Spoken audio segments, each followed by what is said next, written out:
done lots of that. Hang on.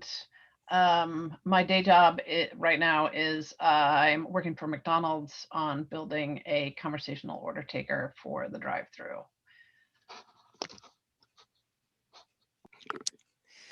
Oh, okay. Well, I'm Deborah Dahl. My company is called Conversational Technologies, and I work with my clients on dialogue strategy, conversational interaction.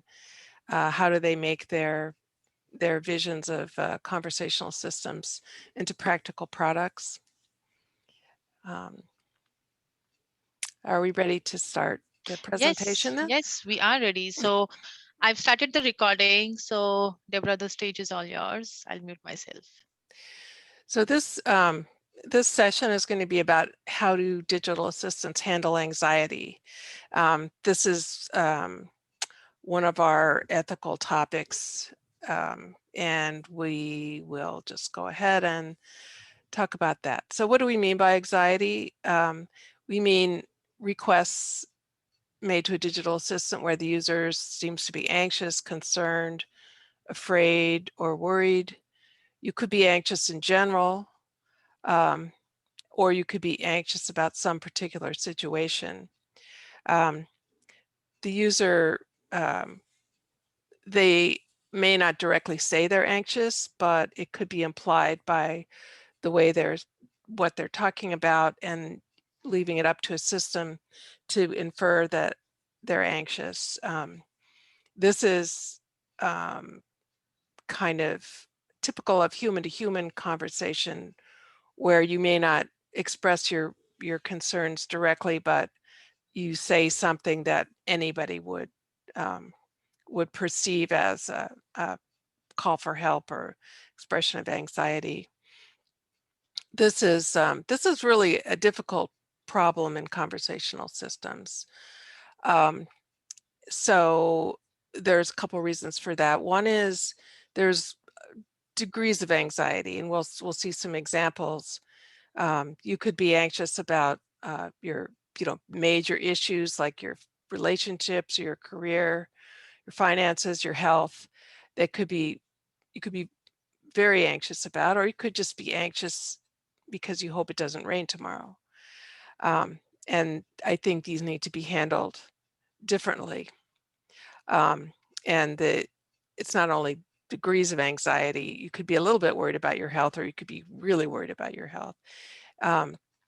So these all things ideally should be teased out in a conversation.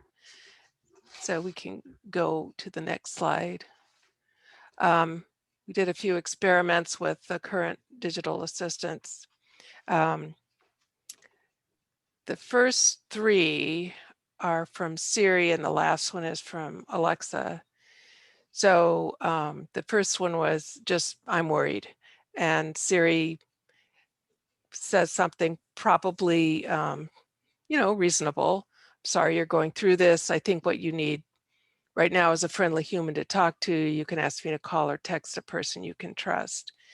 Okay, that seems helpful. If you keep at it in the same conversation, say something specific, like I'm worried about my car, it still says the same thing. I think this is the only response that it has about any kind of anxiety or worries. Even if you have something pretty minor, like I'm worried it's going to rain tomorrow, I don't think most humans would say, oh gosh, you've got to talk to somebody immediately to help cheer you up about the rain. I think that sounds pretty strange as a response in that context. And then Alexa had some really bad ones where it refused to deal with the question. I mean, worried about COVID, that could be a pretty serious concern. And then the digital assistant brushes it off and asks if you want to know about weather and traffic. So it really didn't understand the user's utterance at all. It just went back to some generic all-purpose response. If you actually had a real worry, that would be extremely bad to the user. It would look extremely bad to the user. So I think with that, I think we're ready to start our free play time. And we have gotten a start on a spreadsheet. One thing I wanted to explain about the spreadsheet was I have explicit and implicit anxiety. It's not always completely clear. So I don't know if you don't want to try to think about whether this is explicit or implicit, I think that's okay. Implicit is where the inference has to be made. So my the first one on line 2, I think my dog needs is an expensive operation. Most people would think that might cause anxiety, or the user might be concerned. The digital assistant gave a really bad answer to that. I think it just triggered itself off the keyword dog. I can't imagine what else it could have had in mind. So I think we could go ahead and take a look at these. Put in your own responses. Does everybody have the link, or should I? I sent the link in the chat cool. window for everyone to access. Perfect. So yeah. So what we'll be doing for the next 10 minutes is we outside of what we have here in this list, these are just some examples for you to get started. Think about other ways or other things you can ask related to anxiety to the assistant and how it responds. And whatever assistant you are using, just on the assistant name, add that name and the category, whether it was implicit or explicit, and the utterance you used, and also the responses, like what did the assistant respond with. So let's do that for the next 10 minutes, and then we'll come back and then talk about those.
Are we done with our 10 minutes? I actually didn't notice when we started, but I think it looks like we're kind of winding down on new entries. And we've got a Right. lot. Yeah, we have quite a few entries Yeah. though. I see a A lot of lot. them. Okay, let me reshare. Hang on. Some of them are real whoppers. Oh my goodness. All right. There we go.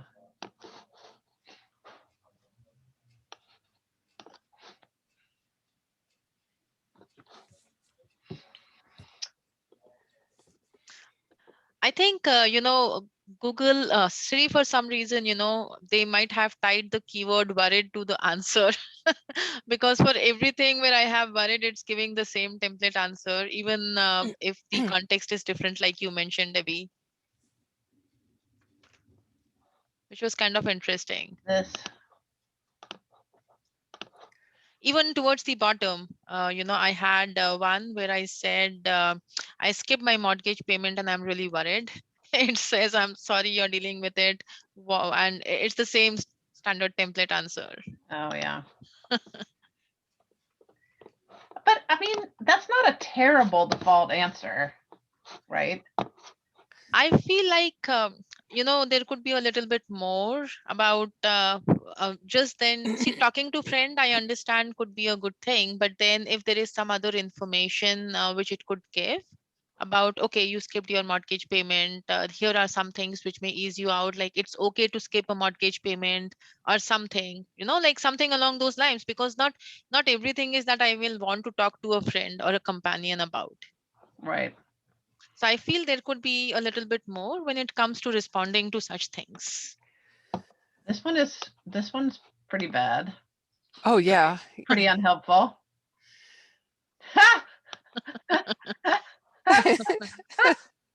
Oh no. Oh. Yeah. Colette, you can unmute yourself and you can also speak. This is an open forum. So everyone who wants to talk and give their opinion, feedback, it's an open forum. And yeah, towards the end, we will have some best practices as well. Okay, great. I wasn't sure. This is my first time joining, so I didn't want to like derail. And I also don't have an iPhone, so I can't test Siri. But yeah, it's an interesting thought, this whole concept of trying to build something that supports anxiety and doesn't trigger harm or doesn't disgust a user, right? That's what this whole thing is all about. Yeah. I think some of them are really difficult to handle, but I think they could do better. Like the one about I only have $1 in my checking account and I have a mortgage payment tomorrow. There's a huge amount of world knowledge, like having $1 in your checking account, like how much are mortgage payments are more than $1, and Yeah.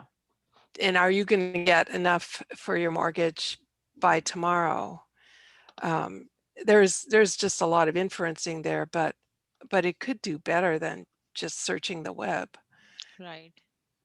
Definitely. I think part of the thing could be in the conversation design itself, like how do we want to. So when someone is giving a response like this, of course, they are worried. They are going through a lot of anxiety. So the goal should be easing things out more. So instead of giving, the web information like you mentioned, Debbie, if there was something else like, okay, you still have a couple of days to make the payment or something, because, there's a grace period there and all of those things. So you can arrange for the money or something along those lines would be a little bit more. It's like, WebMD, everything you would want to go to the WebMD and it says, oh, you have cancer. Even if I'm coughing, that is exactly what is happening with, the responses here. Right. I think part of the answer, which I hadn't thought about before, but part of the answer to this is not to just immediately try to brush off the user. Every single one just says, no, I can't deal with this. But I think you could have a conversation about what are you worried about? Is this something you would like to talk to somebody else about? Or maybe it's too embarrassing you don't want to talk to somebody. But I think just saying we can be brave together, that's I don't like that one. worthless. Yeah. Yeah.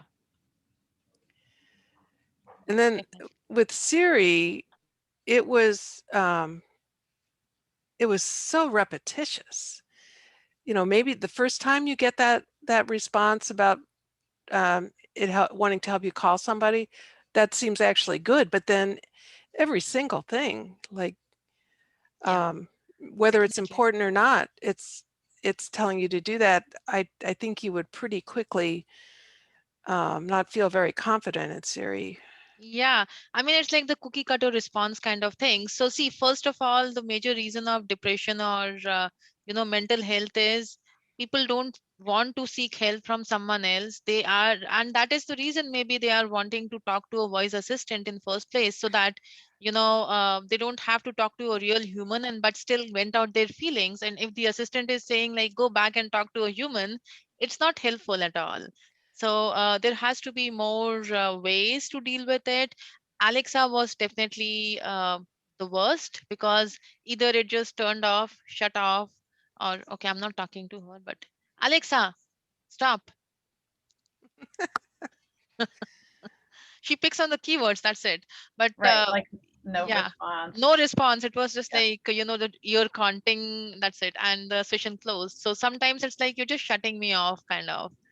Yeah, so overall, I felt Alexa wasn't helpful at all. Google at some point had different responses, was not like a cookie cutter kind of thing. Yeah. But and others, feel free to chime in and talk about your findings, what you felt, and all of those things. It's not just for three of us to talk. Yeah, I did comparisons because I have Alexa and Google here with me. So from line 25 onwards for a bit, and I noticed worried didn't seem to key off anything, but then stressed was quite good. Then the funny thing about the Google response was that it then asked, how can I help you? Well, of course, you're not really, I mean, the microphone closes down. So I sort of tried, what should I do? But I don't think Google knew that that was related to, I'm very stressed. Anyway, it did give something reasonable as a response, but it didn't enter into an open dialogue. Yeah, I think it answered that's like, I'm bored, right? Like, what should I do? I'm bored.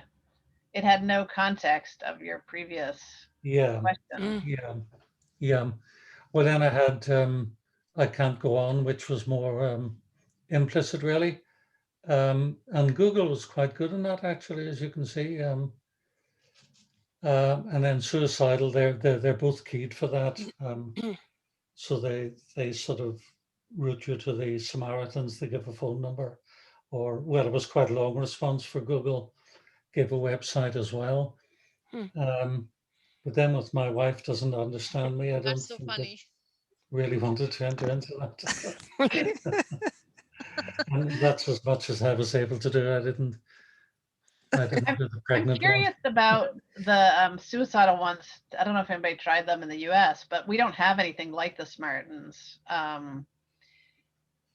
That's like a nationally known thing. So there are suicide hotlines and stuff, and that's actually something that we have included in our app as well, right? But that has that if someone mentions that word of self-harm or suicide, that would direct the user to that site. And are there national resources, or does it have to be localized by state? Yep.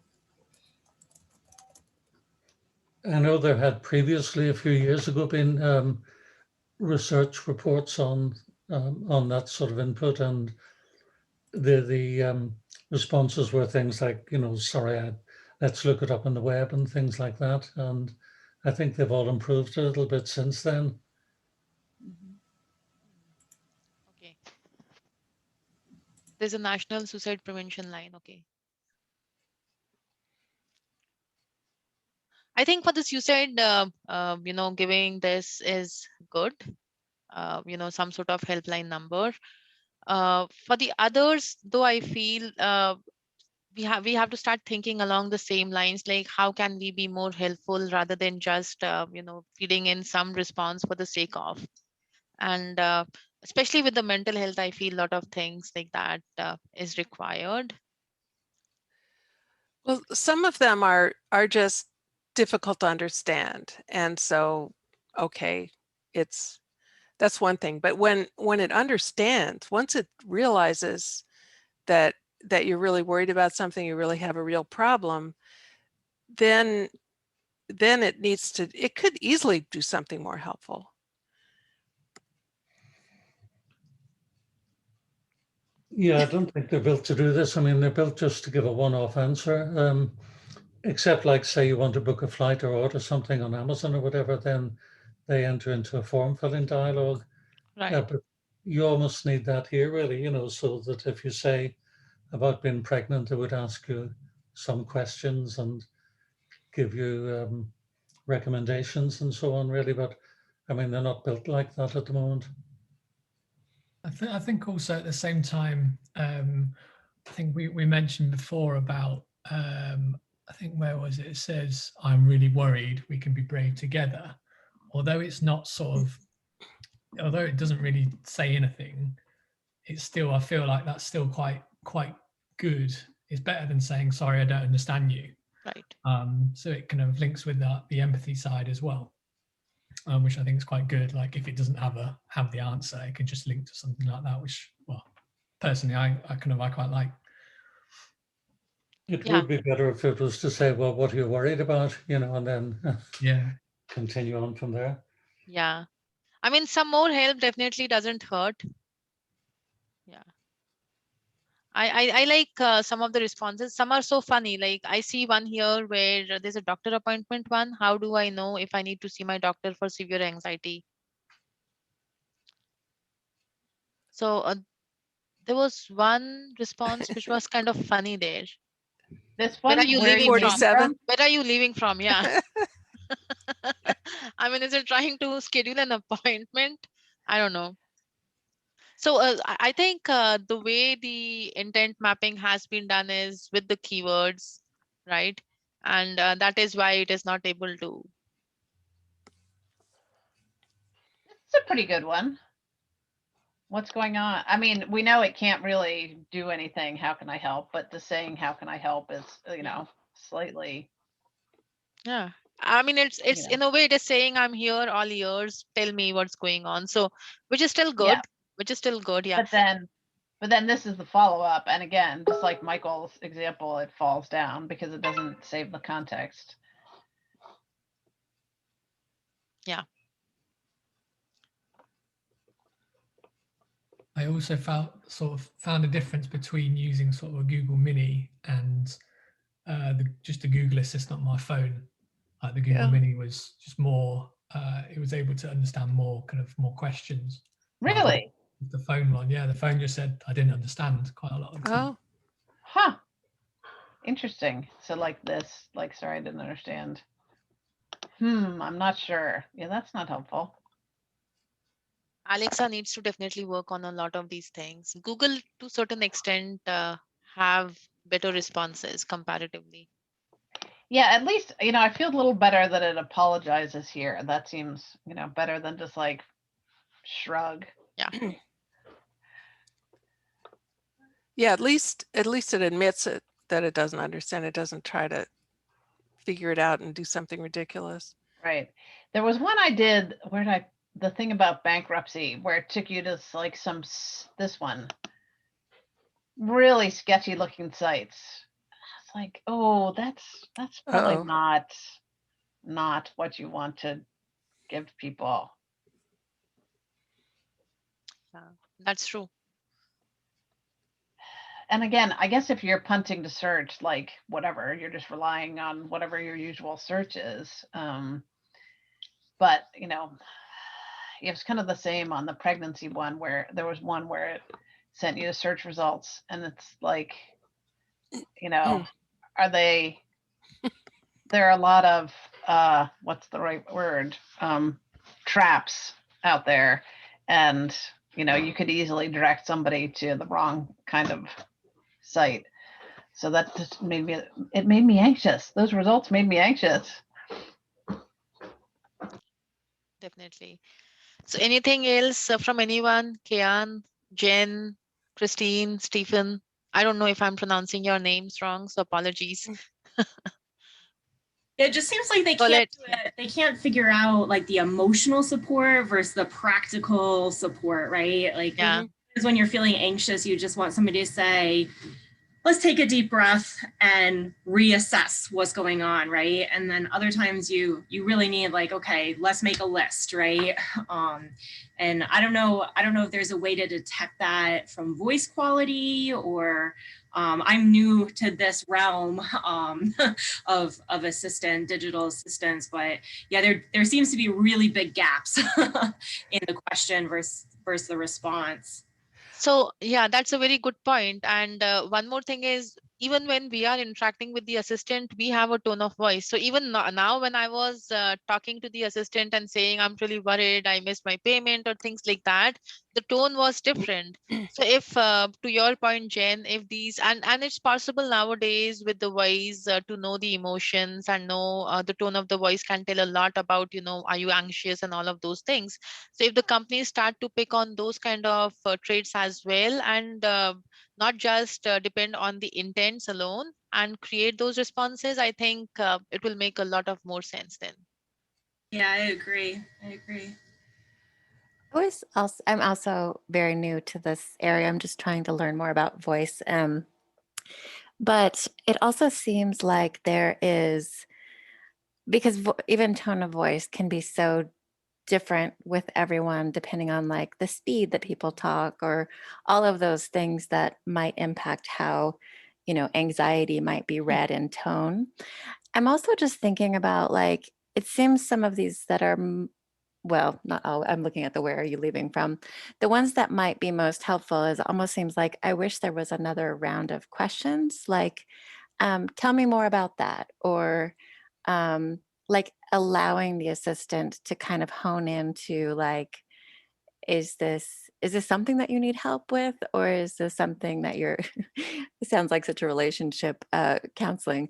Do you want me just to listen, or do you want me to problem solve? And yeah, it almost seems like it's missing a layer of like, let me clarify what you're trying to get to before I give you an answer. Yeah, I think part of that is related to what is this thing, how is it conceptualizing its relationship to you? Is it an expert or is it a friend? So if you say something about a health concern to a doctor, you don't expect sympathy particularly. Maybe that's fine, but it's not enough. You want actual practical help. But if you say that you're worried about yourself to a friend, then maybe all you need is a shoulder to cry on. And if you probably the assistants or whoever designed these things is not really clear about the different kinds of relationships that people can have with each other, then they're going to present themselves as an expert, or they're going to present themselves as a friend, or they don't know what to do. And that's a very good point, Debbie, what you're mentioning. And part of this thing is, well, the moment we start talking about mental health and anxiety and these kind of things, there's a lot of things, not just responding back, but how much responsibility is the company willing to take? Like, should we become a counselor for the user, or what is the role of the company here, right? Like, because there's so much going on. So I feel like, I mean, of course, these companies needs to have a clear strategy in first place. Like, okay, we need to have some psychologist, and this is what we will support with, and these are the things we will not. And that is why, with the suicidal, it's pretty clear. Okay, the moment someone says suicidal, I'm able to hand off to you to someone else to do that, right? So they're just trying to do a very high level brushing or touching of these things instead of getting too detailed, because there could be things the assistant said something to me or asked me to do something, and then there are litigations because of that. So companies are also thinking along those lines. So I feel there's a very, very fine balance between things we can fix with conversation design versus the responsibility we should be taking. Well, yes, I agree wholeheartedly with that. I think maybe we are expecting too much of these particular assistants. You know, can they answer questions about mental health, about mortgages, about your roof was blown off in the wind, or your car's broken down, or your baby's crying? You know, I mean, they're not experts in all these things, and they're not intended to be really. I mean, they have a different purpose really to sell advertising and things like that. There are specialist ones like Wobot, for example, and Wiser that deal with mental health. You know, I wonder whether sometime we should look at those as well and see how they handle these sort of queries.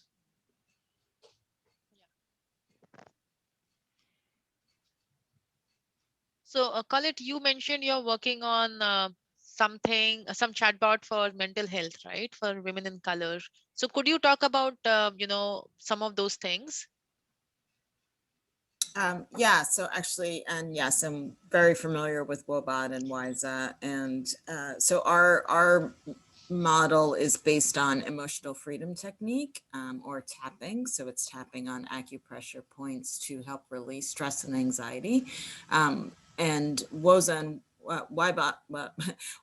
and Wiser focus on like CBT, cognitive behavioral therapy. So we are differentiating by focusing on tapping. So if someone asks Libby or tells Libby that they're anxious, she would guide them to tap on the under eye point, which in tapping is connected with anxiety. So we just are in our initial stage. We have a web-based prototype that we are also doing beta testing with. That's interesting. So are you looking at creating a chatbot which is able to answer with similar kind of things eventually at some point?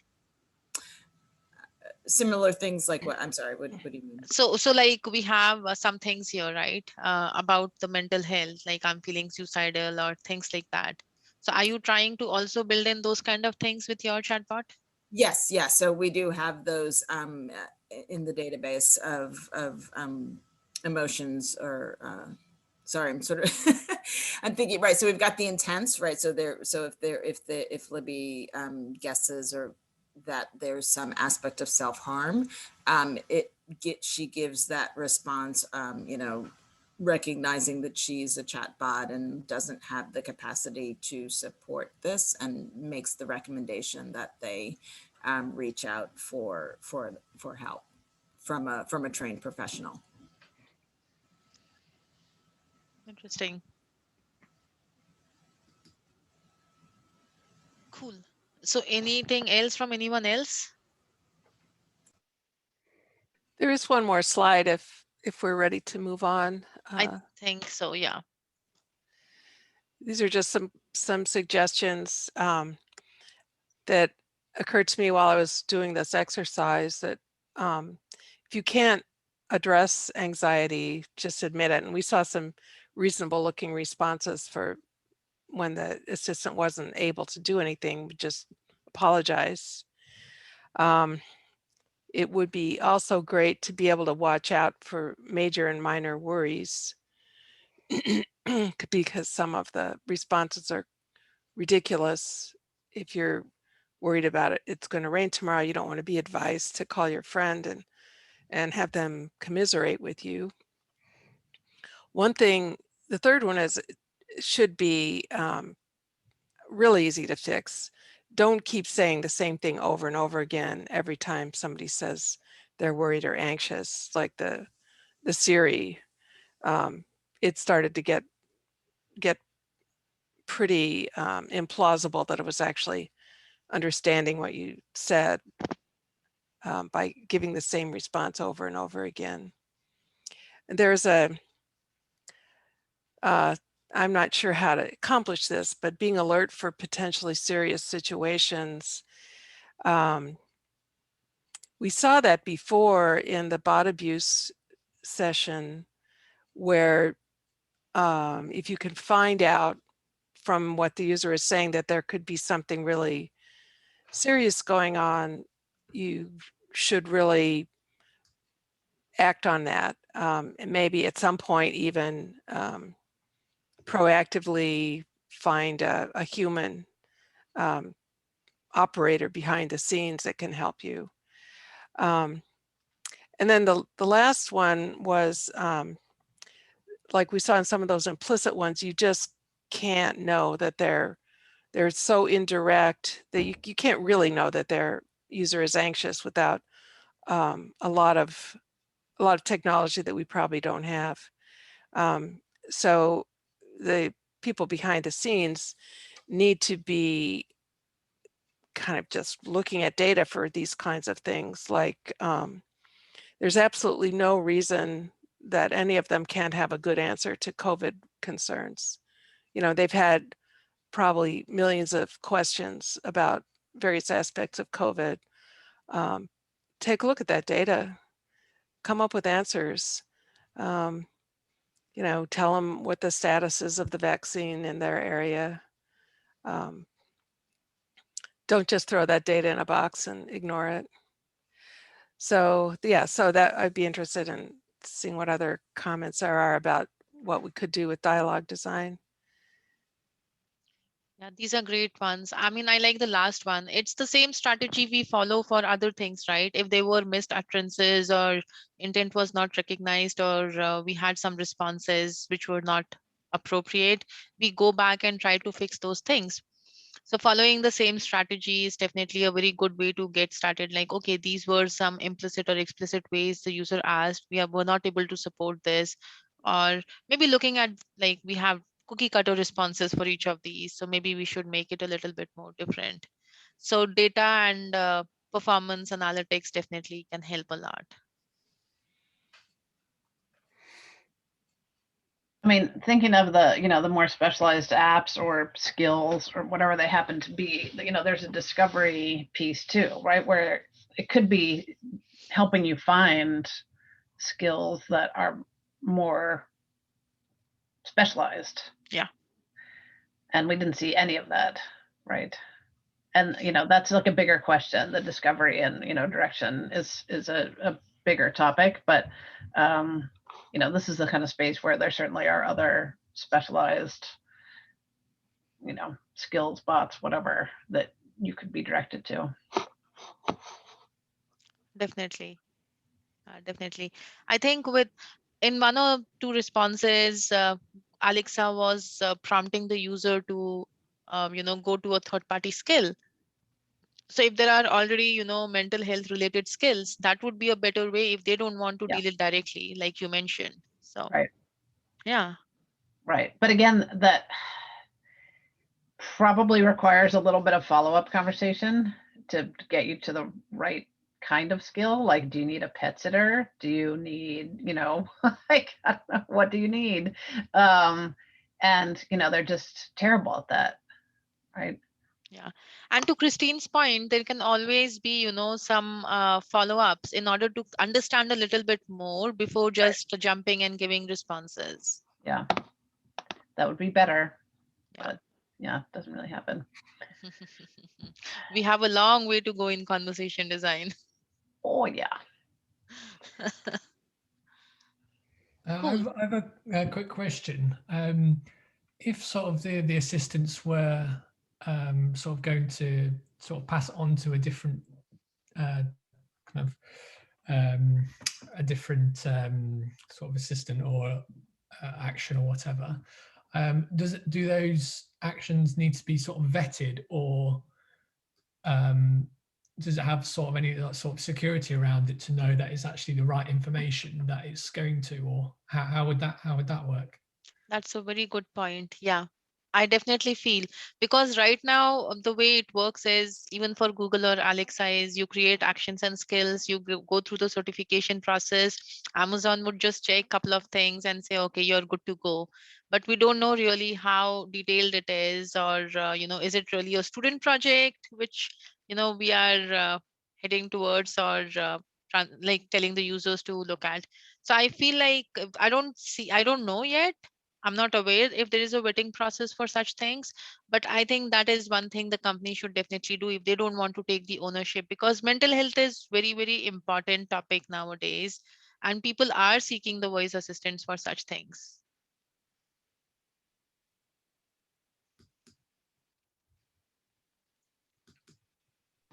Yeah, I mean, and that's the thing that, you know, even if they aren't designed for this, people are using them, you know, so many other things, not just mental health issues, but people are turning to these things that are designed to help you check the weather with, you know, all kinds of topics, and just pretending that they're not going to do that because that's not what the thing is designed for is not realistic.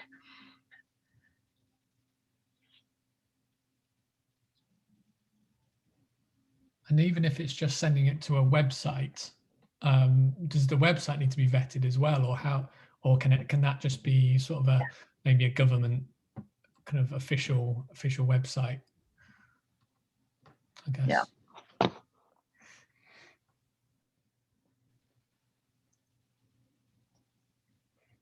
Well, I mean, there are some websites that are registered as being trusted, you know, for medical advice and so on, as opposed to others that aren't. Mhm. So you wonder whether this might happen with these assistants as well. Yeah.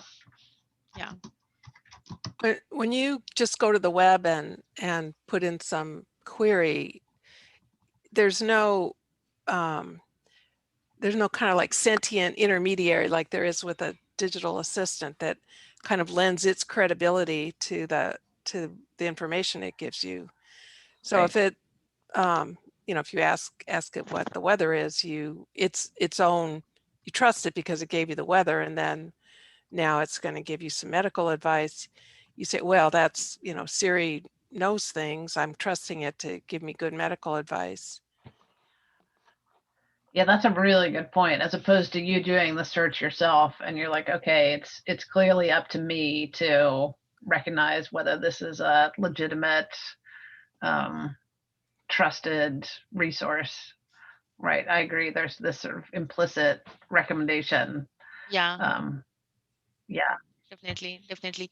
I think what you know, these companies could do, or anyone who's working on these mental health related applications should do, is partner with the hospitals. They have a lot of data about or research about, you know, like these kind of things.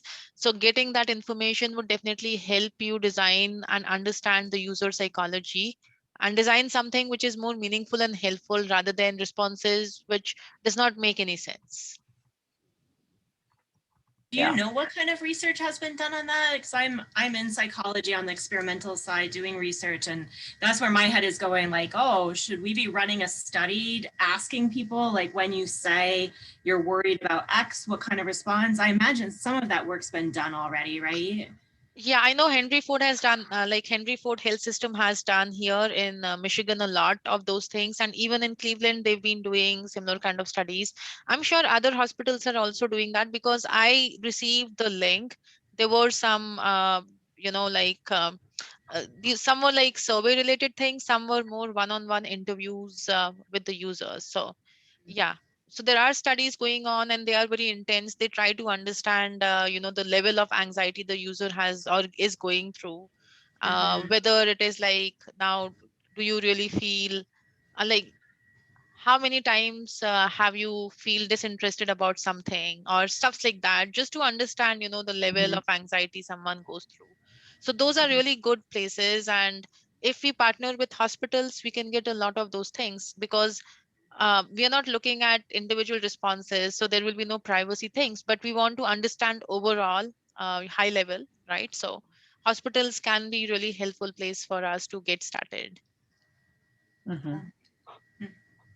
I think that's a really interesting point about, you know, are we sending them to a legitimate website, that it can't just be a random search? And I mean, on one hand, we can do like, okay, if we're going to refer someone, it should be like maybe a .org or a .edu or a .gov.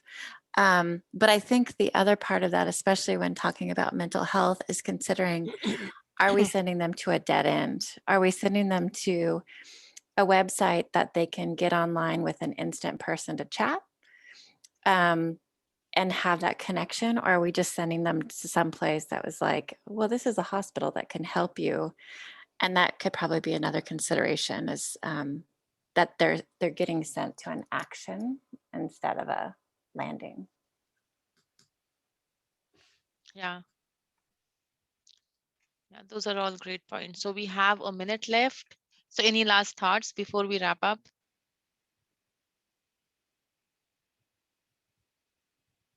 Nope. All right. Thank you so much for your time today. And we will soon announce our next throwdown topic. And then, yeah, we'll go from there. Thank you so much for your time. Thank you. Thank you. Bye-bye. Thank you.